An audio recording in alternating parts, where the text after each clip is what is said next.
Hi, it's John from North Star Nursery Garden and Home, your coastal gardener. We are talking about a coastal favorite today. We are talking about Pacific Coast Iris. So I posted that we had just gotten some in this week, and there were quite a few questions about care on Pacific Coast Iris. So they're actually really easy. So there isn't a lot to them.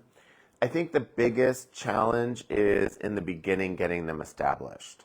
So in general, on the coast, when you kind of walk around the bluffs or through the woods, you'll see them a lot in actually some shady situations. Shade, light-wise. And they do well in partial shade, but here on the coast, I would say from the coast to about a mile, mile and a half in, they will do just fine in full sun. Once you get past that mile and a half to 2 mile marker, they're probably going to be best in a morning sun, afternoon shade kind of locale. Or they could handle dappled sun through a tree canopy, would be fine. They are an all-time favorite for rock gardens because once they're established, they really require little to no water. So what I say about drought-tolerant plants is the first year you water regularly, and that looks like it's kind of pretending still that it's in a container, so 2 to 3 times a week for the first year, unless, of course, it's pouring rain, like last night. And then the second year you pull back by half, and the third year by half again, and usually by the third or fourth year they're kind of on their own, and they do really well. The beauty of these is that when they flower, they actually create seed heads. Those seeds are never true to the original, but you can have some fun with playing with finding a new hybrid that doesn't exist. There are a range of colors, but unfortunately, because the rain was so rough last night, they got really beat up. So we got a few different colors in. We got a purple one in. We got one that's called lavender. We got one that's called new yellow. We also got one that's called king salmon, and another one called burgundy and gold, or golden burgundy, something like that. Personally, the golden burgundy is stunning. It's gorgeous. Actually, king salmon's really pretty. Actually, they're all pretty. They have different looks, though. I want to actually circle back to the watering. So you can do them in a container. That's fine. They would be fine with that. But you would want to fertilize with an acid-loving fertilizer. They are acid-loving. But here's the one hiccup with watering and any kind of possible failure. They resent being in wet situations. So they really want to be in really well-draining soil. If it's an area in your garden where it sits really wet for an extended period of time, that is not the place for them. So kind of if you do have wet areas, you can mound the soil up so that the root crown is not sitting in that moisture. But my suggestion would be to put it in areas where they're a little bit more high and dry as far as drainage. For the most part, the coast is pretty sandy loamy. As you get inland more, we do get more clay. So you just want to make sure that when you dig the hole, you dig it twice as wide as the container, so twice as wide, and then the same depth. In the old days, we used to say twice as wide, twice as deep. But what started happening was we had a lot of customers that weren't packing that soil below this root mass, and they were sinking all the plants, period. And what was happening was crown rot. So now we say twice as wide and the same depth. I'm going to sneeze, sorry. Oh, no, I'm not. Okay. That was fun. So fertilization. So all plants love fertilizer. So I would just say if you have established Pacific Coast Iris in your garden, I would say either do something like the Maxi Triple 16. Oh, that's not Triple 16. Set myself up for failure. So this is the one of my pantry basics. So the reason I lean on this is because you maybe already have it in your arsenal, in your cabinet. If you're planting new or you're wanting to add some fertilizer in a dry formulation, this is another option too. This is Sure Start. For most of the irises, in something like a gallon or this kind of mass of plant, I would say the Sure Start about a quarter of a cup scratched in.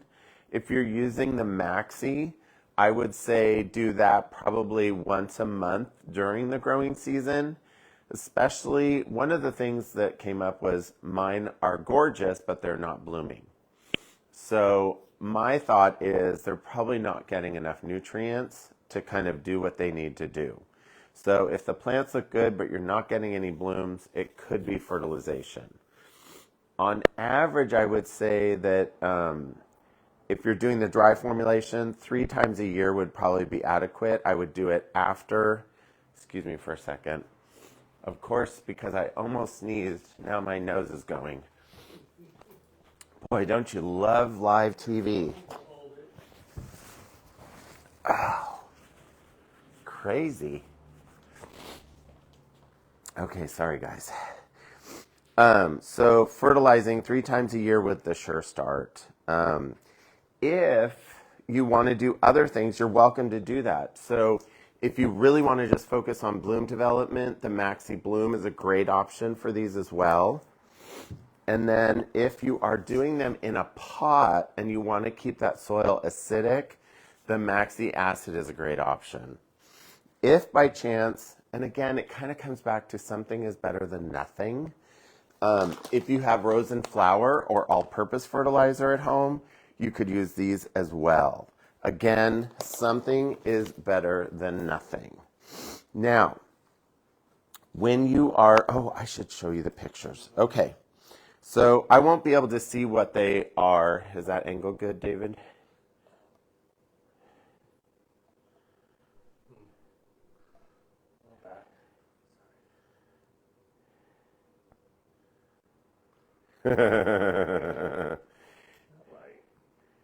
It's hard. The struggle is real. So there are a lot of different colors, and we're trying to show you them, but the reflection on the light is not making it easy. So anyways, if you want to come in and see the pictures, I have them on my iPad. They're really gorgeous. So definitely something if you're having a little pocket in your garden that you want a little short iris, this is the one for you. So on to how to kind of manage them. For the most part, irises come out with multiple flowers per stem. So this is the second flower that's showing right now. This little brown icky thing is the last flower that it just did, and it's moving on.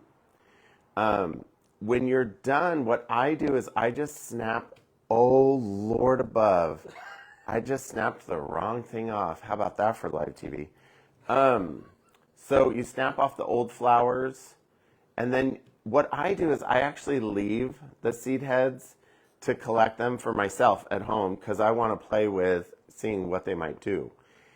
You don't have to do that. If you want to, when they're all done blooming, and now this stem is done blooming, now that I made it done blooming, you would cut it down to the very base as far as you can go without cutting off any other leaves. That was terribly sad. Just breaks my heart. You're so pretty.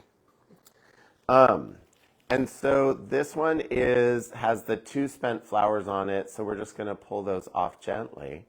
And then I'm going to leave this one on just for giggles.